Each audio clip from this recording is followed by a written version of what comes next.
Hello माँ। हाँ बेटा। माँ प्लीज विदाई करा लो यहाँ से मेरी। कोई बात है क्या? मैं यहाँ रह रहे के थक गई हूँ। क्या बताऊँ आपको, ना इनके घर में एसी है ना कूलर है, सारा दिन गर्मी में रहना पड़ता है। यहाँ तक कि रोज रोज गर्मी में खाना भी बनाना पड़ता है। अब मैं ये सब और नहीं झेल सकती माँ। तो बात करवा अपनी सास से। ठीक है, मैं अभी बात करवाती हूँ। माँ जी। हाँ बहू, मम्मी बात करेंगी आपसे। हेलो। हाँ समधन जी, प्रणाम प्रणाम। मेरी बेटी की विदाई कर दीजिए, उसे वहाँ पे सुकून नहीं है। आप लोग गर्मी में उससे खाना बनवाते हैं। ऐसी सास होने से अच्छा है कि मेरी बेटी बिना सास के ही रहे। समधन जी, ई का तरीका है बात करने का और विदाई मांगने का।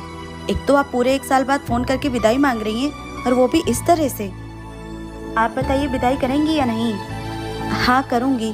आप कल अपने बेटे को भेज दीजिएगा और ले जाइएगा यहाँ से। बहू जाओ, जाके पैकिंग कर लो, लेकिन मेरी एक बात हमेशा याद रखना, अपने माँ के संस्कारों से बाहर निकलने की कोशिश करना। ऐसे घर नहीं चलता है बेटा, ऐसे घर टूटता है। क्या सास ने अपनी बहू के साथ सही किया?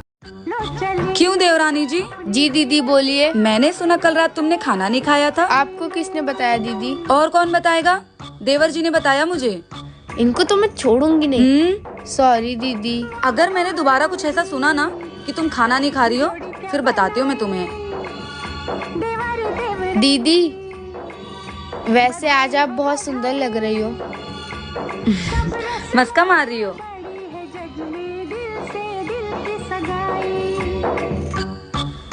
अरे देवरानी जी, ये क्या कर रही हो? अब क्या कर दिया दीदी मैंने? सुबह के 5 बज रहे हैं और तुम यहाँ बर्तन धो रही हो, वो भी इतने ठंड में। दीदी वो माँ जी ने ही बोला था कि सुबह उठ के पूरा काम कर लेना। माँ जी को कहने दो, तुम ये बर्तन वर्तन छोड़ो और जाओ अपने रूम में सो जाओ।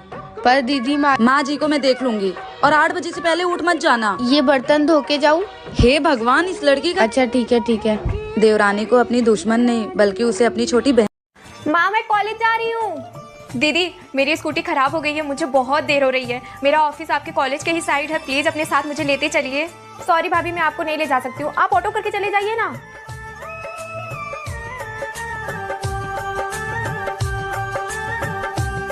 कितनी थकान हो गई, आज ऑटो ही नहीं मिल रही थी, पता नहीं क्यों। कितना पैदल चलना पड़ा, बाप रे। उफ, आज तो बहुत थक गई। भाभी आप बैठी हुई हैं, देख नहीं रही हैं मैं कॉलेज से आई हूँ? जाइए मेरे लिए चाय बनाइए।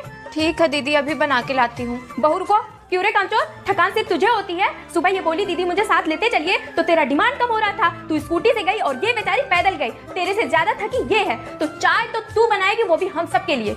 माँ मैं क्यों, बस खाली फरमाइश करने आता है? जा जल्दी, नहीं लगाएंगे कान के नीचे।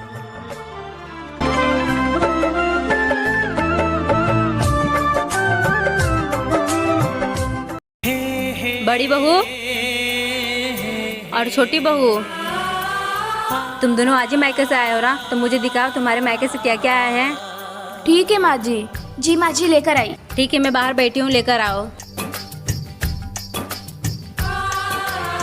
अच्छा छोटी बहू, अब दिखा तेरे मायके से क्या आया है। माँ जी ये देखिए, ये मंगलसूत्र मेरी माँ ने दिया है और ये सोने का कंगन मेरे भाई ने दिया है। और बड़ी बहू तेरे मायके से क्या आया है? क्या हुआ, तू उदास क्यों हो गई, बता। पता है ना, मेरे घर वाले गरीब है, उन्होंने मुझे कुछ नहीं दिया। दीदी जब आपके मायके से कुछ आया नहीं है तो आप इधर क्या कर रही हो? जाओ घर का पूरा काम करो। और माँ जी मैं 10 दिन तक कोई काम नहीं करने वाली, क्योंकि मेरे मायके से बहुत सारा सामान आया है। बड़ी बहू तू उदास मत हो, मेरे पास कुछ गहने हैं, मैं तुझे दे देती हूँ। और छोटी बहू को जाकर बोल देना तेरे मायके से आए हैं। और तेरे माँ बाप गरीब हैं तो उसमें क्या हुआ, अब तू उस घर की नहीं इस घर की बेटी है। तुझे किसी चीज की जरूरत है ना तो मुझसे मांगना, मैं तुझे दूंगी। और तू जा अपने कमरे में गहने लेकर आती हूँ।